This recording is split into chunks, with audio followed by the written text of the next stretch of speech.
Des centaines, des milliers de personnes étaient évacuées ici pour être accueillies avec toute l'hospitalité.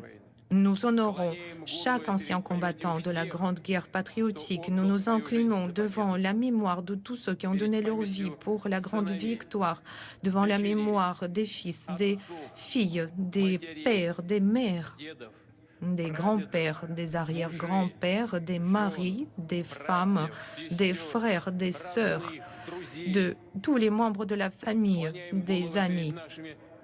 Nous nous inclinons devant nos compagnons d'armes qui ont perdu leur vie dans cette guerre. Je déclare une minute de silence.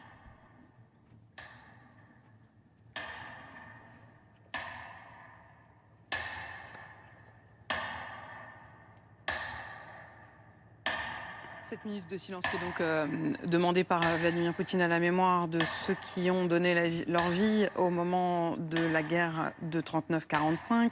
Les héros, dit-il. Alors évidemment, cette histoire-là, elle a existé. Elle est aujourd'hui mobilisée par Vladimir Poutine et pas du tout de manière anodine. Non, elle est là pour créer un pont entre une histoire glorieuse, certes, mais surtout une autre guerre d'aujourd'hui, bien moins glorieuse, qui divise les Russes. Et l'adhésion à la guerre de 39-45, enfin 41-45, est là pour servir la guerre actuelle en Ukraine, alors que l'Ukraine a contribué de manière héroïque à la victoire soviétique. C'est une victoire soviétique et pas une victoire russe. On écoute la suite du discours de Vladimir Poutine et on le décrypte évidemment ensemble juste après. Chers amis, dans l'orbite en flammes de la Seconde Guerre mondiale, ont participé pratiquement 80% de la population de la planète. L'écrasement de l'Allemagne et du Japon militaristes ont pu être obtenus grâce à l'unification des efforts des Nations Unies. Nous allons toujours nous souvenir de l'ouverture du second front en Europe. Après des batailles décisives sur le territoire de l'Union soviétique ont rapproché la victoire. Nous apprécions leur juste valeur, la contribution des armées alliées, des participants de la résistance, du courage du peuple chinois, de tous ceux qui ont combattu pour un avenir paisible.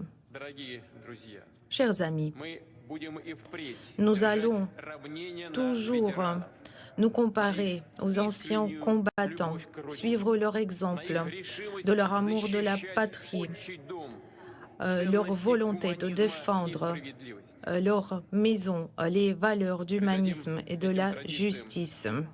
Ce sont des grandes traditions et un grand héritage qui occupent la place la plus importante dans notre cœur. Nous allons le transmettre aux futures générations.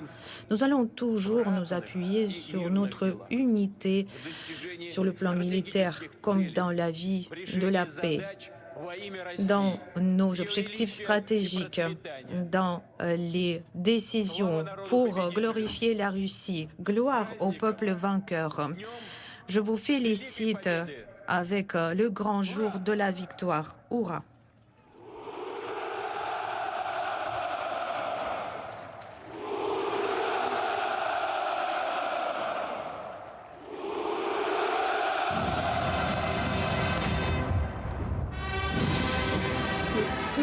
Ce hurrah Tu fais peur, hein? des soldats présents sur cette place rouge. C'est un hurrah à la fois à la gloire de la Russie, comme les derniers mots de Vladimir Poutine l'ont dit, mais c'est aussi un hurrah au chef, à Vladimir Poutine.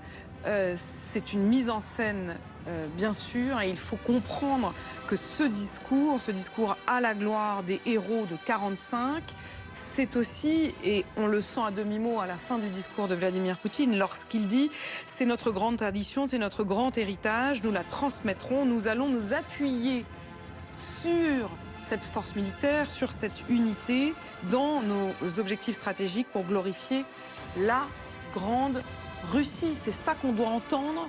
C'est ça qu'on doit entendre ce matin, Elsa. Oui, il y a en fait un effet d'amalgame.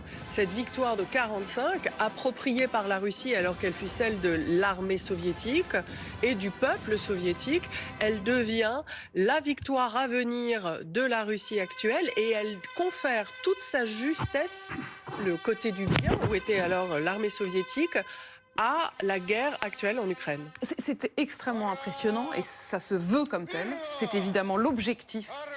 Et c'est aussi pour ça qu'on a besoin de chacun de vous pour précisément prendre ce recul absolument vital. Ah oui. Cette démonstration de force, c'est de la propagande. Aujourd'hui, Oui, c'est une alors, forme de propagande, il faut le dire. Encore une fois, le scénario est classique. Ce défilé se déroule de la même manière chaque année, sauf qu'aujourd'hui, dans un contexte de guerre, il a évidemment une autre signification. Je crois que Poutine, dans son discours relativement bref, environ 15 minutes, se confirme comme un falsificateur de l'histoire. Elsa vient de le dire. On fait évidemment totalement l'impasse sur le pacte germano-soviétique qui fait que l'URSS est entrée en guerre qu'en 1941. Et donc on ne parle pas de ce qui s'est passé entre 39 et 41. C'est interdit, c'est sorti des livres d'histoire. C'est un falsificateur de l'histoire et il l'est aussi lorsqu'il présente sa guerre en Ukraine comme la continuation de la guerre contre les nazis, alors qu'il n'y a plus de nazis. Il a à peine eu besoin de le dire. C'est-à-dire que c'est ça qui est quand même assez inouï. C'est qu'au fond, ça transpire tellement dans sa démonstration de force qu'il n'a même pas eu besoin d'insister sur les parallèles, comme s'ils étaient évidents. Et je voudrais tout de suite qu'on interroge Paul Gogo, que l'on va retrouver en direct depuis la place Rouge. Paul Gogo, vous avez donc assisté depuis Moscou à cette démonstration, ce défilé, le discours de Vladimir Poutine. Paul Gogo, qui se veut évidemment une sorte de justification de l'action de la Russie aujourd'hui.